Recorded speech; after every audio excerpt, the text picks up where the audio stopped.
Welcome to the New Books Network. Hello, welcome to New Books in Music, a channel on the New Books Network. My name is Bradley Morgan, and I'm joined today by my guest Warren Zanes. Warren is a member of the band the Del Fuegos, teaches at New York University, and is the author of several books, including a biography on Tom Petty. His latest book is Deliver Me from Nowhere, The Making of Bruce Springsteen's Nebraska, and is published by Crown Publishing Group. Warren, thank you so much for joining me today. Thank you for having me. So first thing, can you just tell us what your book is about? Speaking really generally, it's about the creative process. It's about the creative process in what I think is one of its most unexpected moments in popular music. And it all relates to a very particular person, Bruce Springsteen. But this is a record, the only record in his discography that he made not knowing he was making a record, which is really important to the story. But it's also an event that takes place in 1981 into 1982, where we're perched on the threshold of the digital world.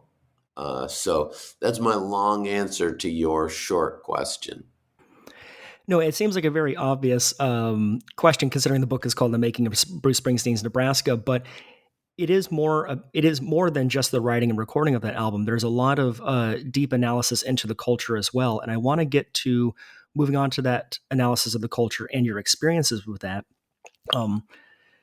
So one thing that's very clear about this book is that it's very deeply personal regarding your admiration for Springsteen and the Nebraska album. And you open up with a story about one of your band performances in 1985. Can you tell us what happened at that show?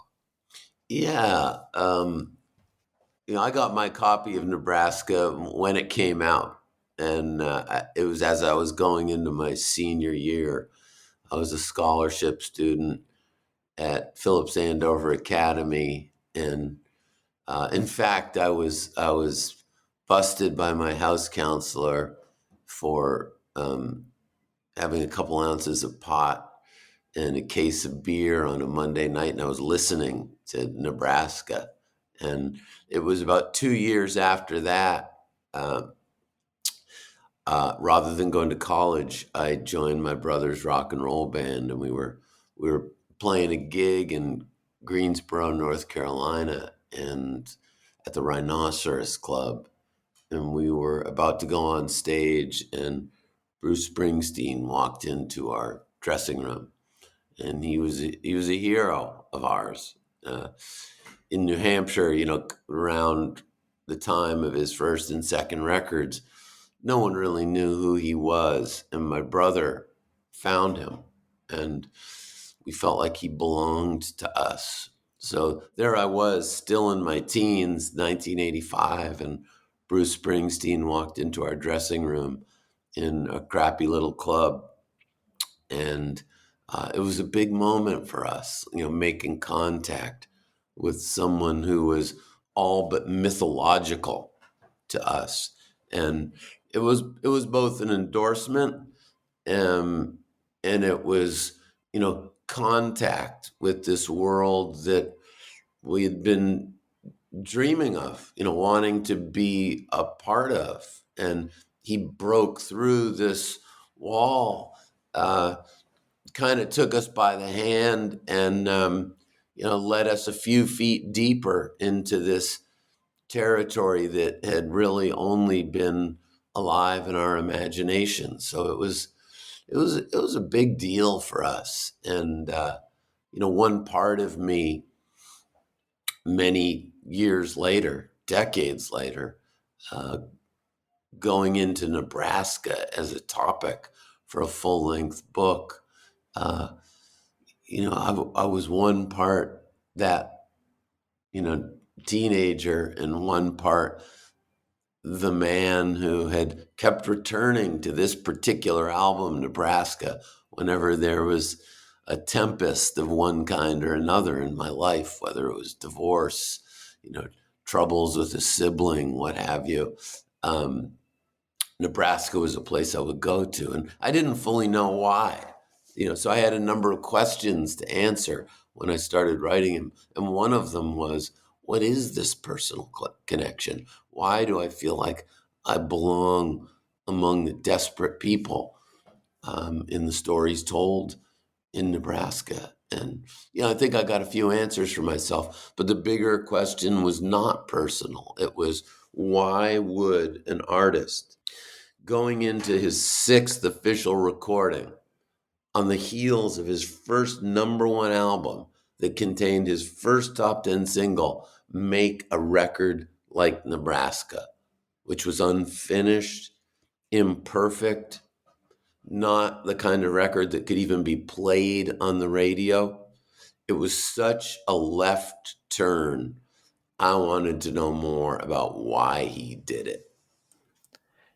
So let's explore a little bit into why Springsteen made this album. But first, I kind of want to understand a bit of context. And thank you for sharing that story, because I think, first of all, it's just a really cute story. But what's really remarkable about it is that that's when Born in the USA was rather inescapable.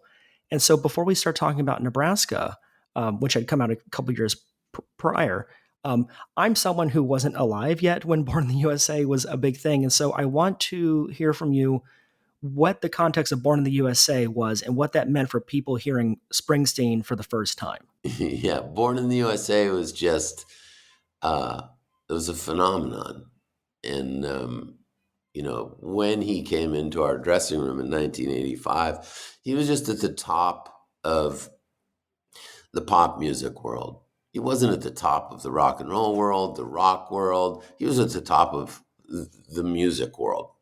And you just couldn't get bigger. So when I say mythological, he was already mythological for us prior to Born in the USA, but he just tapped into a kind of success. It was single after single off of Born in the USA. And today Bruce Springsteen is out playing stadiums, and Born in the USA was an important link to that future. So it's really to contextualize Bruce Springsteen in 1985, you just got to imagine the biggest of the big. And the funny thing about that kind of success is that it obscured much of what came before it. Born in the USA, there it is, his 7th record. And it was so big that a lot of people who were like discovering him in that moment didn't know what came before it. And Nebraska was what came immediately before it. And during the making of Nebraska, he was also making Born in the USA. And in fact, he put the bulk of Born in the USA on the shelf so that he could pursue this other odd, really non-commercial recording, Nebraska. Something was compelling him to make what, from some perspectives, was a terrible career decision. So the mythology of Springsteen is very active during Born in the USA. And you say that it was such a huge success that it obscured everything from the past. So for hearing Born in the USA as your introduction to Springsteen, what was that experience like for you to hear Nebraska for the first time? Well, like I said, we were, excuse me for my throaty voice. I've got a combination of a cold and laryngitis. We were in from album #2, growing up in New Hampshire, and we really felt like he belonged to us, and he had his finger on experiences that somehow related to ours. So there was a deep identification with this artist in particular. So by the time Nebraska came, we were committed to Bruce Springsteen. So when he gave us Nebraska, I can't lie and say I put it on and it made sense to me. It didn't. I had to kind of stay with it, but I stayed with it because I believed in him as an artist. But Nebraska was it was so unexpected, not just from an industry standpoint, a marketplace standpoint, but for a lot of fans, it was like, where did he go? You know, this isn't the guy who did Backstreets. This isn't Thunder Road. This isn't Racing in the Streets. Is this what he's going to be like from here on out? It was a real curveball. But I think we were like so many other fans who went, we trust this guy. He's already with us. So we're going to give Nebraska the time that it takes. And it took some time. It was, it's not like he's the only person who was making a recording that was hard to find and you had to reach for. It's just, this isn't what you were seeing at the top of the charts.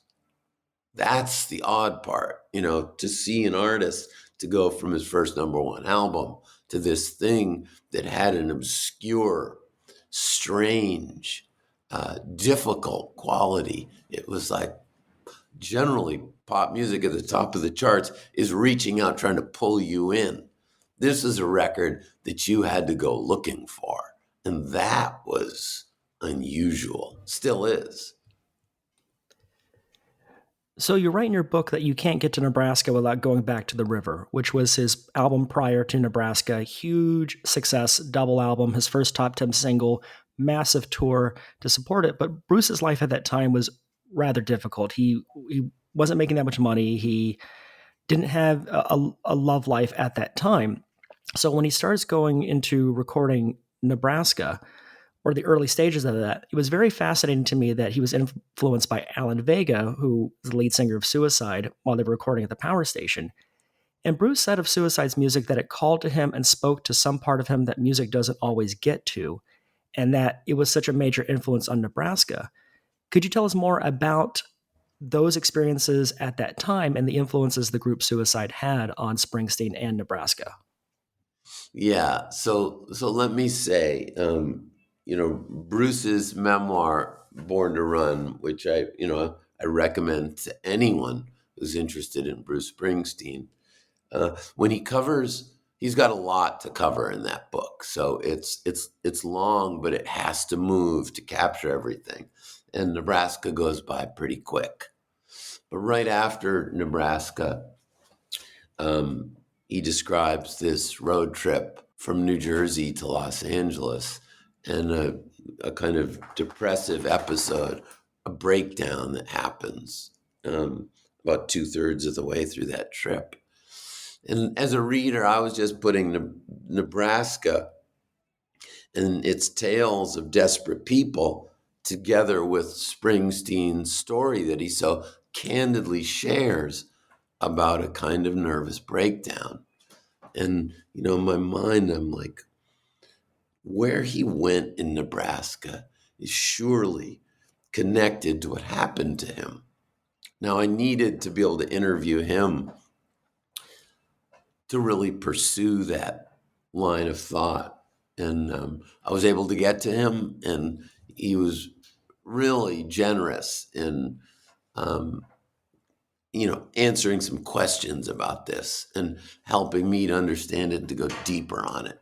But one of the clues that there was trouble, as you say, happened at the time of the river. He starts to get into Alan Vega and Martin Rev's group Suicide, which is really, it's like an electronic duo.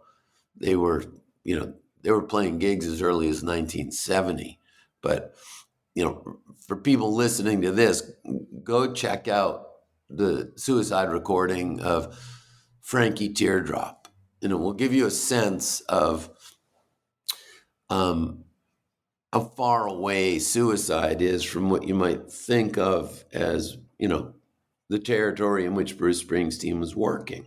It's very, very dark, very troubling stuff, which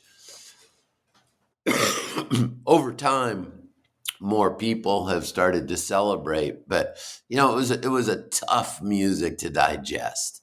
And here was Springsteen really connecting to it And what I think he was connecting to was a music that could go way beyond popular music's native territory of, romance, love, longing, loss, into violence, despair, the highest levels of angst and human trouble. And so Suicide sent this message of like, music can keep going further and further out and still be viable as, a cultural product. And, Springsteen said, suicide was very important to Nebraska. One critic, include this in the book, said, without suicide, there would be no Nebraska. So Springsteen, there's some simultaneity there that Springsteen was going through some psychological thing that he didn't exactly have his finger on. There's that saying, deal with your past or your past will deal with you. He was right in that place where his past was starting to deal with him. And he on some level, went into that musically. Gave us Nebraska as a result, but he needed things like suicide to like provide a kind of model. And Terrence Malick's movie Badlands about the Starkweather murder spree, he needed that to, remind him that, the products of culture go to these places. They go to places that are, as difficult in the subject matter as you can imagine. And, the thing, this, when I said to Springsteen, when you go into these places in your own past, and really we're talking about the places of trauma, you shouldn't do it alone. And he looked at me and said, I didn't know that then. And so Nebraska is this document of a man compelled to go into the hardest part of his life, not knowing why, not knowing what was back there, but on some intuitive level, understanding if he wanted to move forward into his life, he had to go back there. And then he comes to the realization that moving forward in his life, he should never do it alone again. I think that's such an interesting thing that he acknowledged that he didn't know how to do this alone or what he was doing, because when you see the kind of personal reflection he was going through at that time and the things he was reading, you mentioned Terrence Malick's film Badlands. He was also reading Flannery O'Connor. But you at this time, you write that he's getting to some kind of conscious reconsideration of what he should be and do as a public figure. And I know several years later, like when we think of like Bruce and Reagan in the 80s, it's Reagan's appropriation of Born in the U.S.A. for his while he's running for president and during his campaign. But there's so much going on with him in terms of returning to the past and reconciling what it means to be a massive cultural figure now. And how did that past influence his evolution as like a public figure? Yeah, well, I think there's a simultaneity to this. It's funny. People who are so public, record makers, could be politicians. They're being consumed as finished works. Finished works as human beings. But I think it's easy for us to forget that they're just like us. They're in formation throughout their lives, and I think Bruce Springsteen is this incredibly, as I said, intuitive person, incredibly smart guy, and I think he knew that simultaneously he needed to go look at his past to understand who he is, but also to see who he could be for the public that was, digesting him, taking him in, leaning on him. And so it's a very sophisticated thing to go through. And I think at that point, what fascinates me is he was doing so much of it intuitively. He comes into therapy, at the end of this, between Nebraska and Born in the USA, he starts actively getting help. And I so admire him for going public and telling this story. He comes up in an era where if you were getting, therapeutic help and you didn't tell people, it was it was like a thing of shame. And a lot of public figures get a lot of help, but don't talk about it. And I admire that Springsteen did. And that's one of the ways in which, his assessment of who am I as a public figure. There's the political dimension of I'm someone who can provide another view of America, as Ronald Reagan paints this very pretty picture. So there's the political, and then there's, the Bruce Springsteen who gets therapeutic help. And as a public figure, he got to that moment where he's like, I'm ready to tell people about this. So there's a consciousness about, on one side, who he is. That's that very personal project going into his past, and then who he is for others, the public figure. And, it's easy to take pot shots at people who have big public lives. But I think Bruce has done, an amazing job. It's been valuable for me personally. But the way he has, gone about his public life with this consciousness of what he means to us. In a simple way, I say, man, some days it's like nobody is better at being Bruce Springsteen than Bruce Springsteen. And that sounds like a foolish statement, but I think there's a lot to it. And what I mean by that is he's done it very consciously, knowing we're out there, that we need him, just like he needed others as he's been coming into formation.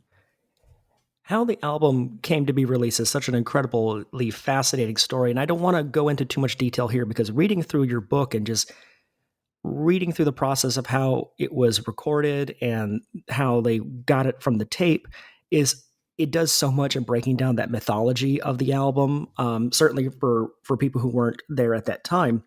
So I want to leave that for people to read in your book. So I want to talk about some of the songs from the album.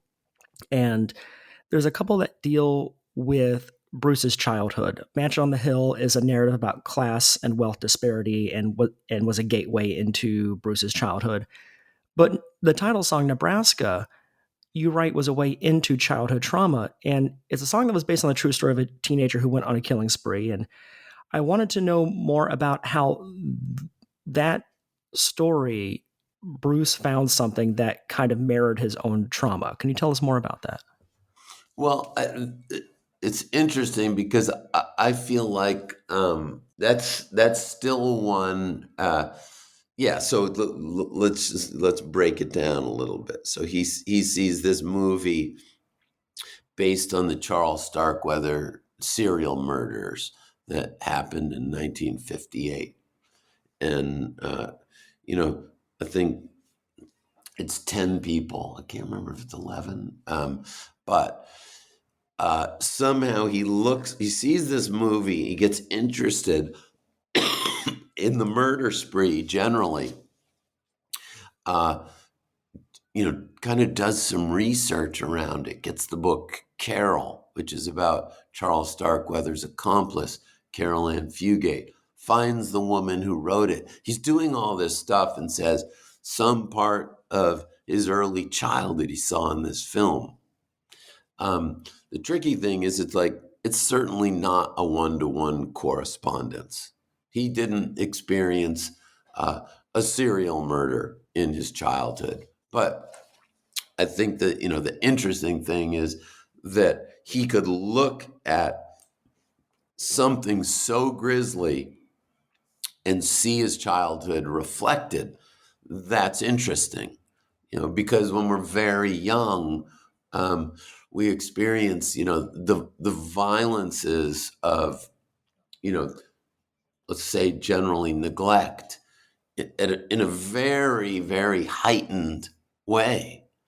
And so to me, it makes sense that he would see this, but you can't imagine that it's the literal content of the Starkweather story that somehow embodies his own childhood.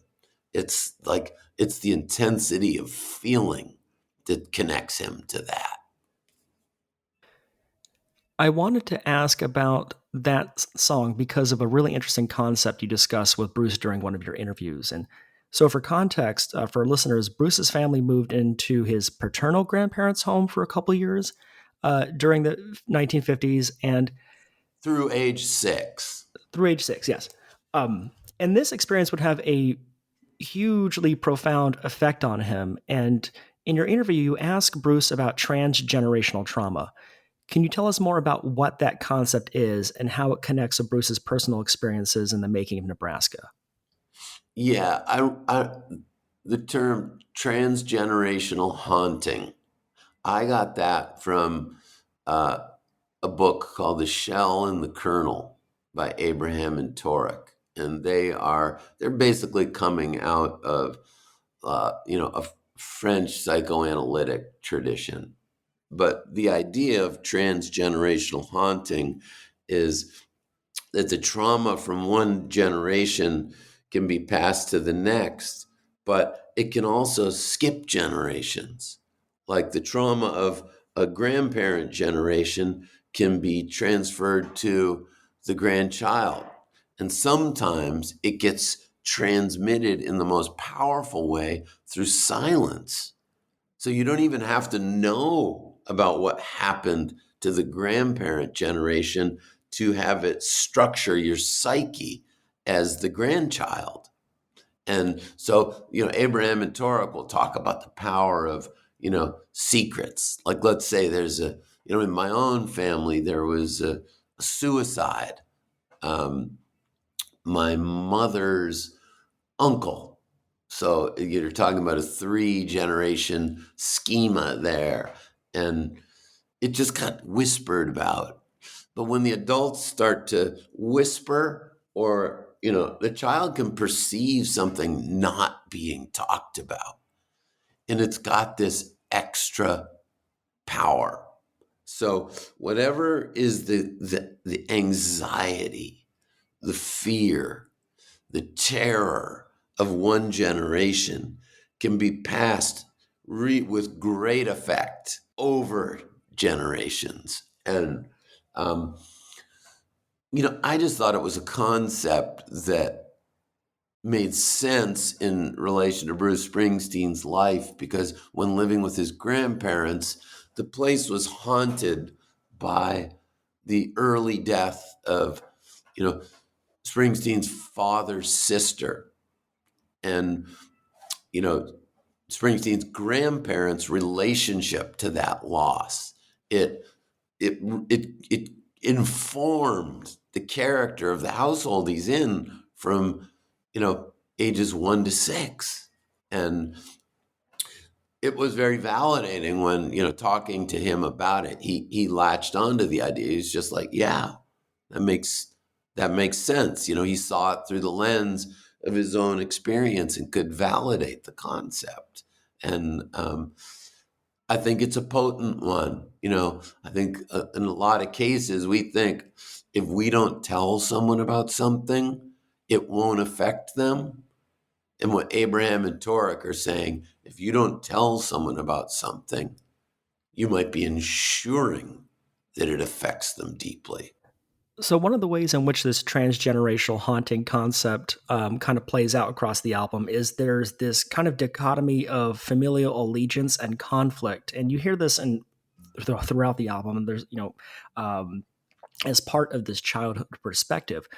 Can you tell us more about how that theme of that family allegiance and conflict manifests itself across the album? Yeah, well, you're hunting big game there. Let me just say that first of all.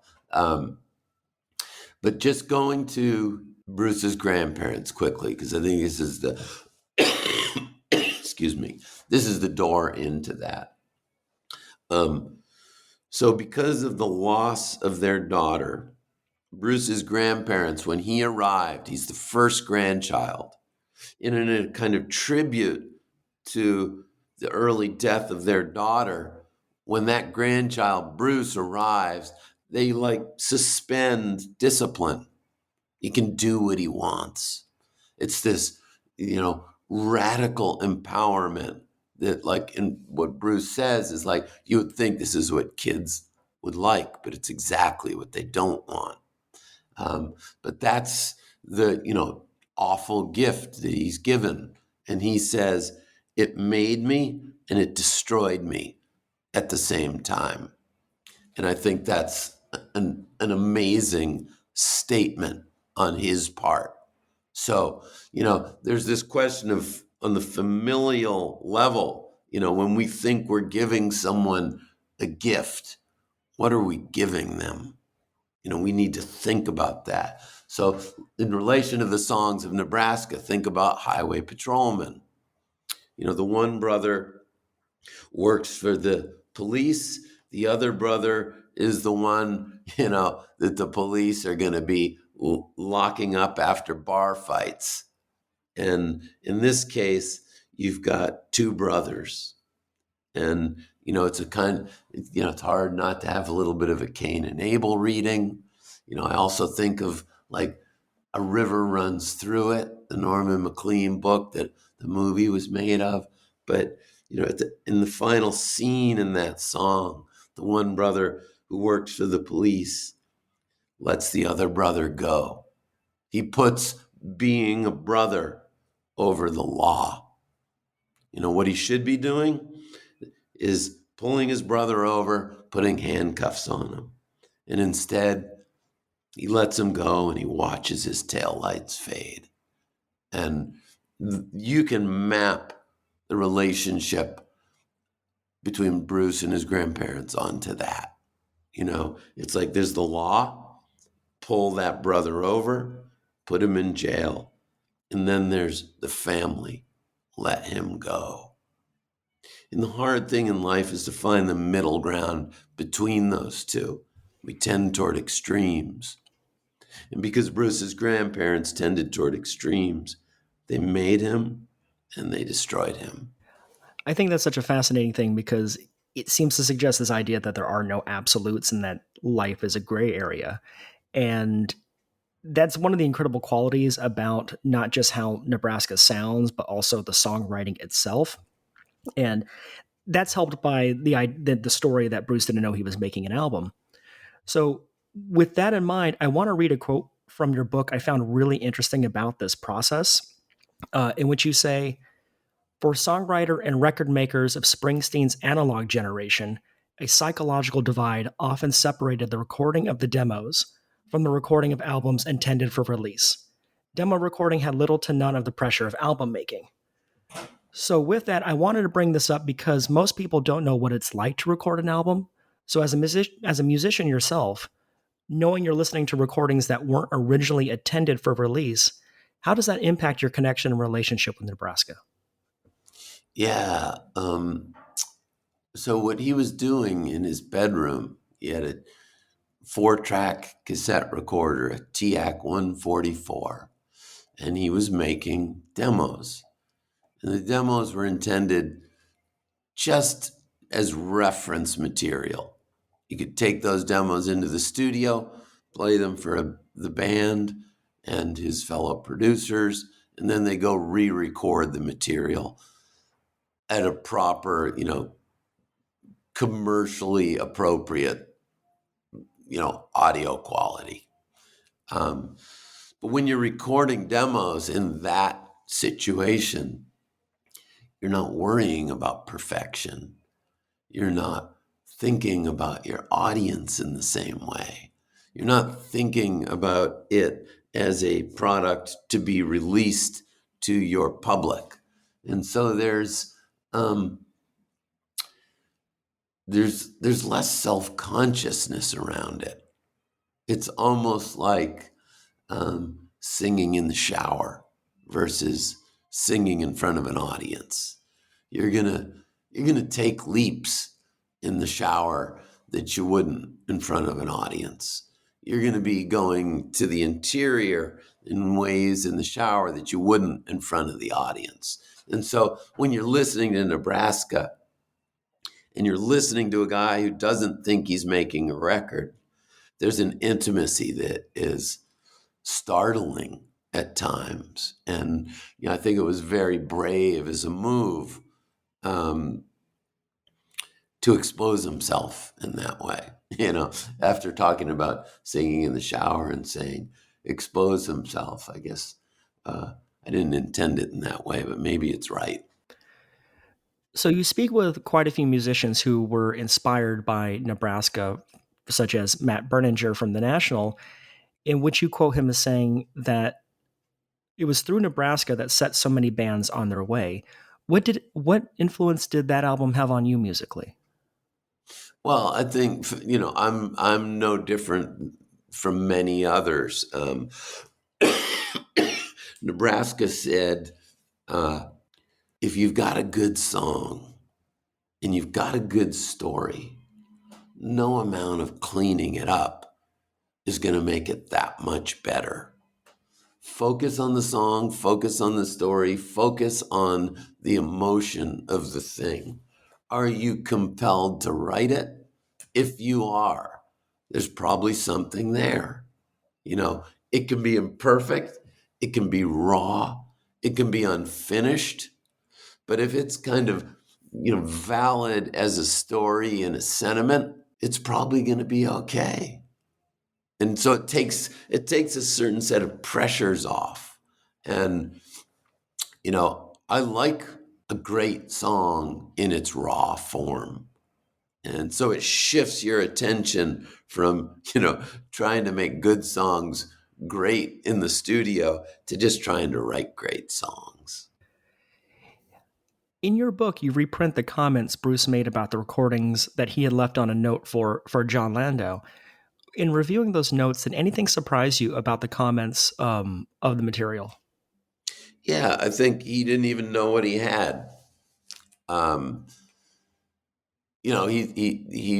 He threw these things down on this cassette, but because they were demos, I don't think he was thinking about the material in the way that he would a record he was preparing for release. So in the notes to John Landau, his manager and fellow producer, a song like the one we just mentioned, Highway Patrolman, he's questioning it. Not sure if this is a good one or not. The tone is surprisingly light in a way, and there seems to be a trace of self-doubt, uncertainty, but it suggests the stage he was at. I don't know what this stuff is. We'll find out as we go down the road. But, we know Nebraska is Nebraska, a record that came out. And it's got this haunted, deep, dark quality. And the notes are like, they're so light in contrast to what we know of as the release that it's startling in its own way. And you also interviewed Bruce for the book, which were incredibly intimate and very thought-provoking conversations. And so in those conversations, having all this several decade history and experience with Nebraska, what surprised you most about the album from those conversations? I think the most surprising thing was how I knew that Born in the U.S.A. and Nebraska overlapped. I didn't know the degree to which they were intertwined. They're just, it's almost like they took a meat cleaver to separate one from the other.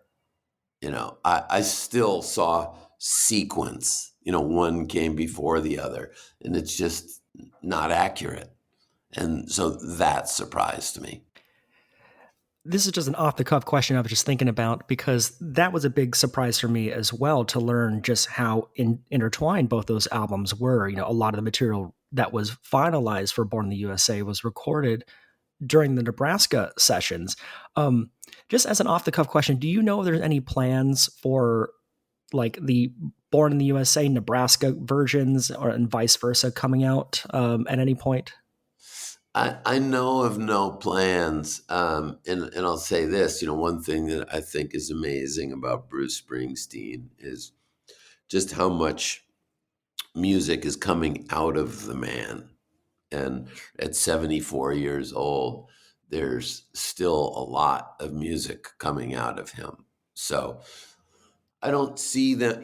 They do a lot of legacy work along the way, re-releasing albums that haven't been put out. But he's current. He's doing two things at once: doing new work, doing legacy projects, and there's a shocking abundance.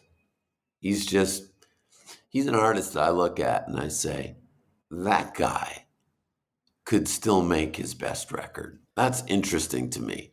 There are a lot of people who came up in the same time as Bruce Springsteen who I wouldn't say that of. But he's vital, he is ongoing, and he's simultaneously doing a lot of these legacy projects, reaching back, live recordings, studio recordings. But I haven't heard any murmurings of a package going back to that Nebraska Born in the USA moment. You're absolutely right that he's still making really great recordings, and I loved that Western Stars. That's what it was, the 2019 album that had such great tracks. I think what was that song that was like my miracle? I really love that one that was off that album. I mean, that was exciting to listen to. I got, when I first listened to it, I got a tunnel of love feeling. I was like, oh, this feels like, it's a different song cycle. It's a different production, but I felt him focused in the studio, writing at the height of his powers. That's thrilling to get to watch an artist grow and develop as you yourself, move through life, having kids, getting married, getting divorced, and this artist keeps making music alongside you. That's thrilling. So when you first heard Born in the USA, when it came out, and that was the monumental album that made him the mythological figure, when you found out that relationship to Nebraska, did it alter your relationship to that album and its reception and legacy? Well, Nebraska, going deep on it, made me listen to everything differently. That line from, I think it's I'm on Fire. Sometimes it's like someone took a knife, edgy and dull, and cut a 6-inch valley in the middle of my skull. I may have gotten it wrong, so forgive me for those who are on the meticulous side. But what a line. I mean, what a line. And Nebraska, that does not have a redemptive quality, that goes to that suicide place of darkness. I then listen to some of the lyrics, whether it's on Dancing in the Dark, I'm going down, I'm on fire. It's like, oh, it's not all glory days. He's carrying over a lot that he explores in Nebraska to Born in the USA. At the level of the lyric and the emotion, they are not separable. So I just had a couple more questions to kind of close this out and discuss the legacy and the experience of listening to this album. So just like how many were introduced to Bruce at the peak of his fame through Born in the USA, now that he is the legendary icon, rock and roll Hall of Famer that he is now, 4 decades on, your book and the story that it tells and the information that it reveals about this incredible album, your book could lead someone to have Nebraska as their entry point to Bruce's music. Like that's their first Bruce album. What would be your advice for those listening to Nebraska as their first Bruce album? Well, that would be amazing. I like that idea. I hope that happens. That's an interesting question. Where to send them next?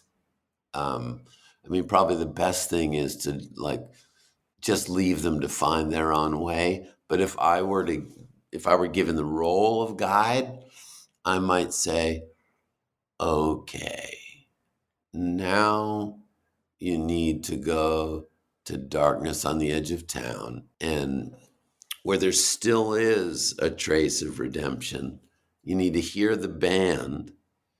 And I feel like that's a great E Street Band record. And then I might send them, now I'm going to send you up to Human Touch, because I think Human Touch, there's a moment where, he's disbanded the E Street Band and he's trying something new. And I think a lot of people feel like he never should have broken up the E Street Band. And my take is that he had to break up the E Street Band so that we could have the E Street Band. It's 2023. They're going to be on tour in 2024. And I think that's happening because at a certain point, he let them all go. And again, this is like a theme, but I think he's wildly intuitive. And I think he's a great band leader. And sometimes the best thing a band leader can do is break up the band. So I'm going to send your, imaginary listener from Nebraska back to Darkness, up to Human Touch. Then I might send them all the way back to Greetings from Asbury Park, before he was making records as a conscious record maker. It was moving too fast. Like they threw up a mic and he was expected to make a record, and he did. But the thoughtful record making really, I think, begins in the second record. So yeah, it's a fun idea. I don't know. I bet if I was able to guide someone in that way, eventually they'd know enough to look at me and question me and go, what a crazy ass journey you just brought me on. And they'd do it all differently for somebody else. But that's kind of the joy of, transmitting these stories. But I love long careers. I love deep, thoughtful, long careers. I feel like, for my students, I see them having that experience with Taylor Swift. Whether they love her or not, many of them grew up with her. The long career is increasingly rare. Beyonce gives people that. There's a few artists. Springsteen was huge for me in that regard. It's a fascinating thing about these long careers because there is so many entry points and there's so many different kind of experiences, and no two people are going to have the same reaction or journey. And I know we talked about the generational thing, and I'm a bit younger. I was born in '87, so all this is like hindsight for me. And in preparation for this interview, of course, I listened to Nebraska, but I was also listening to Born in the USA, and that's an album that had 7 top 10 singles. And as I was listening to that and the singles, I don't remember most of those singles on the radio. Like, when I think of like the Springsteen Born in the USA songs, it's Born in the USA, Dancing in the Dark, and Glory Days, and I'm on Fire. Like those are the ones in order that I would recall hearing on the radio. And so the advantage of having like these like long career arcs and the different ways that people can go about it and have their own experiences, it breaks down that mythology. And so for someone for Nebraska to be their first album, they could go, oh, I've always heard this guy is like my dad rock radio because I kept hearing Dancing in the Dark all the time. I just really, it's just very fascinating to me how people at different ages and different experiences can have a different relationship, but still develop an admiration for an artist. Yeah, and that's what the long career allows. To go to the Taylor Swift comparison. If you enter at folklore, you're going to be initially surprised by some of the other stuff, but the benefit is you then begin to go, okay, so what is continuous? What is the identity of this artist that connects a folklore to reputation? And that's how you arrive at your picture of that artist, is what's continuous, what is present in all cases. And the long career is what allows us that. It could be Randy Newman.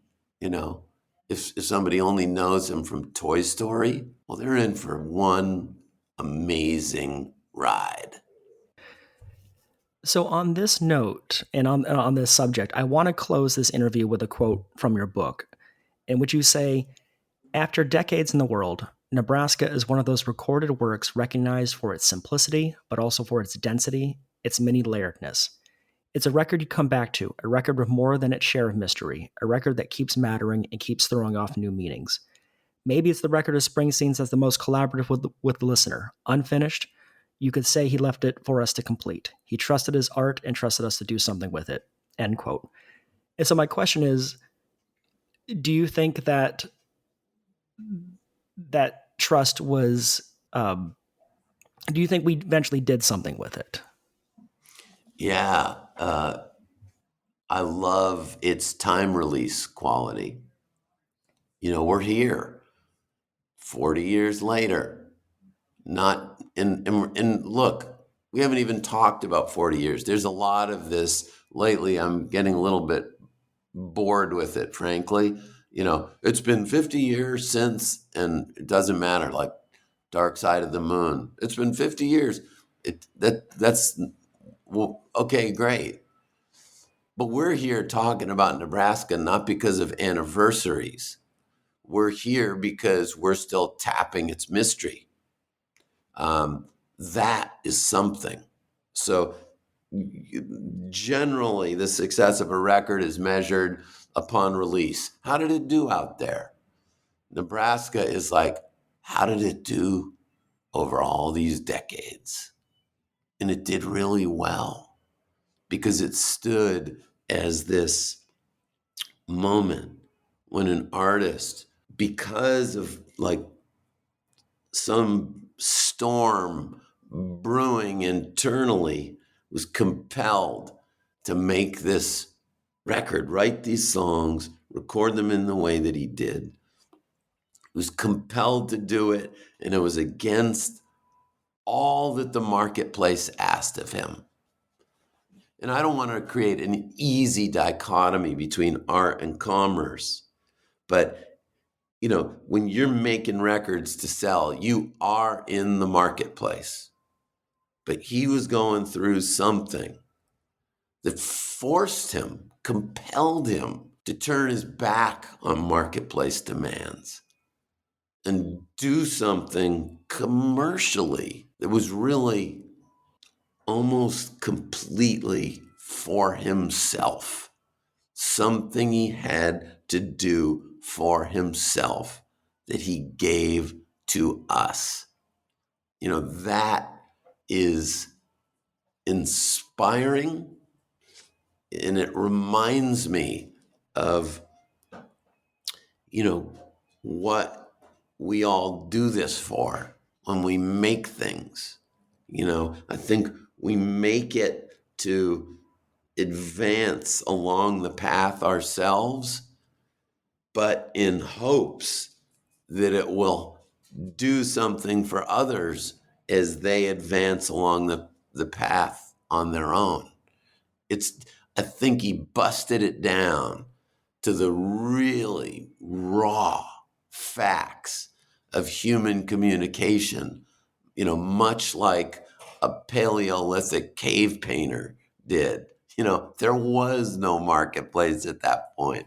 They were down to the rudiments of we need food, and here's this, ritual enacted to kind of, call on the spirit of the hunt. And I think Springsteen did something pretty damn primeval with Nebraska. And, when that's present in art, I think it's going to be a vital art. Warren, I really appreciate your time and for joining me today. This was an extraordinary book, and I think you should be very proud. I very much loved it, and I really enjoyed talking with you today about it. Thank you so much for having me. My name is Bradley Morgan, and you've been listening to New Books in Music with my guest today, Warren Zanes. His latest book is Deliver Me from Nowhere, The Making of Bruce Springsteen's Nebraska, and is published by Crown Publishing Group.